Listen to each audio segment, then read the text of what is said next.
Delik penistaan agama sudah dipakai untuk memenjarakan terdakwa kasus penodaan agama. Tak hanya terkait agama Islam, kasus penghinaan agama juga terjadi pada sejumlah agama lain yang tentu saja diakui di tanah air. NU dan Muhammadiyah mengecam keras pernyataan Muhammad Kece, YouTuber yang dinilai kembali menistakan agama Islam dalam kanal YouTube-nya. Kali ini penceramah Yahya Walaundi ditangkap polisi. Yahya, saudara, juga diduga melakukan penodaan agama di akun YouTube Tridatu. Kegiatan ibadah anak-anak Sabtu Ceria di Rusun Pulau Gebang, Cakung, Jakarta Timur dibubarkan oleh seorang penghuni rusun. Dua laporan soal kebebasan beragama internasional terbit dalam sebulan terakhir. Kedua laporan menyoroti betapa pandemi digunakan sebagai dalih untuk membatasi kebebasan beragama khususnya bagi para minoritas.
Penanaman konsep pecahan di sekolah dasar.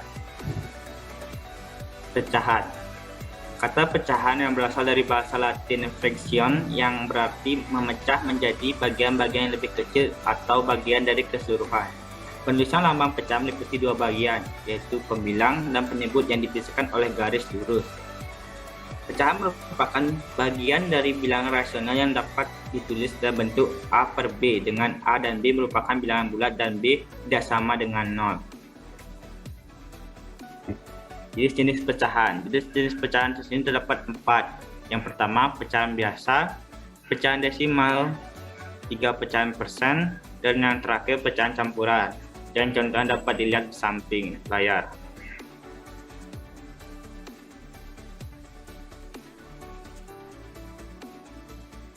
Bentuk-bentuk pecahan. Bentuk pecahan sebagai pembagian.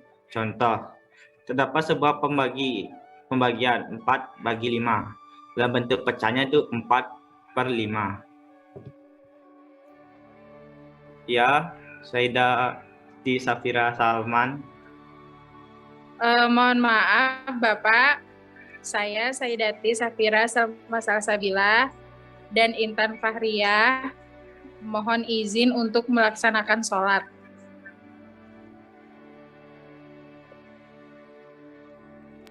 Ya, dipersilakan.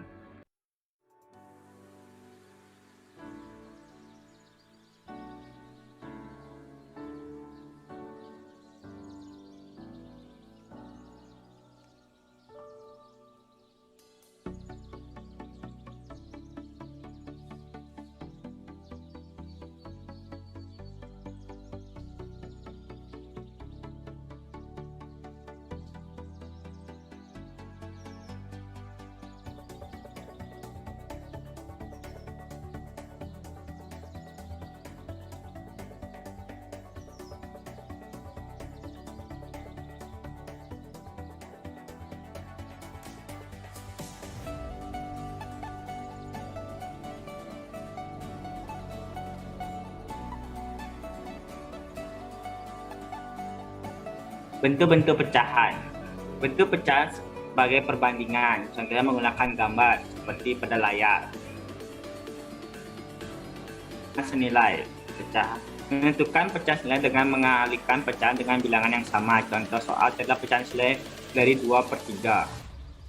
2/3 kali 3/3 sama hasilnya 6 kali per 9. 2/3 kali 4/4 sama dengan 8/12. Jadi pecahan senilai dari 2/3 adalah 6/9 dan 8/12. Baik, sekian yang Bapak dapat sampaikan. Bapak akan memberikan tugas tambahan berupa tugas kelompok bagi kalian semua. Nanti Bapak kirimkanlah email kalian masing-masing untuk pembagian kelompoknya. Akhir kata, saya pengajar. Terima kasih.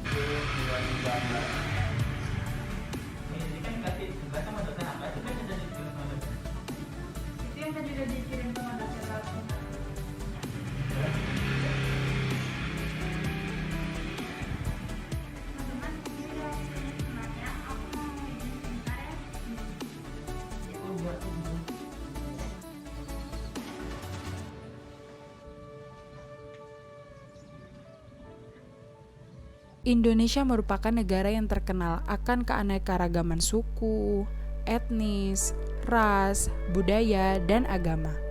Masyarakat kita adalah masyarakat yang multikultural. Selain itu, masyarakat Indonesia juga dikenal sebagai bangsa yang religius. Menurut Suerjono Swekanto, masyarakat merupakan sebuah interaksi dalam sosial dan agama, merupakan aspek yang paling dekat dengan masyarakat. Di Indonesia sendiri, setidaknya ada 6 agama yang diakui secara nasional, yaitu Kristen, Islam, Katolik, Hindu, Buddha, dan Konghucu. Kemajemukan tersebut diibaratkan dua mata pisau yang dapat memberikan keuntungan dan juga dapat menyebabkan permusuhan. Tidak jarang konflik terjadi karena perbedaan-perbedaan yang ada, terlebih perbedaan agama. Sikap etnosentrisme tumbuh subur di negara ini. Banyak di antara mereka yang menganggap golongannya lebih baik dari golongan manapun. Dari situlah muncul benih-benih kebencian terhadap golongan lain, sehingga memicu terjadinya konflik. Mereka mengabaikan nilai-nilai kemanusiaan dan toleransi antar umat beragama. Berbicara tentang toleransi, tentunya tidak lepas dari open-minded. Bahwa perbedaan tidak lantas menjadikan kita kaku dan mengotak-ngotakkan manusia berdasarkan ras, suku, budaya, dan agama. Apalagi membenci dan mengucilkan orang-orang yang tidak sepaham agamanya dengan kita.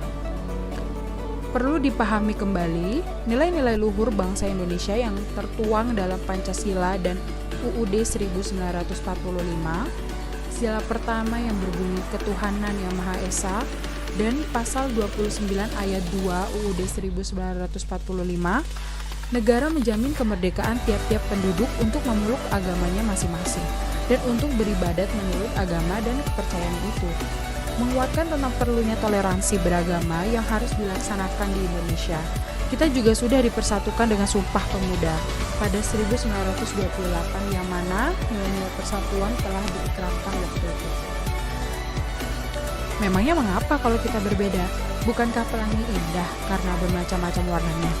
Jika semua warnanya sama, di mana letak keindahannya?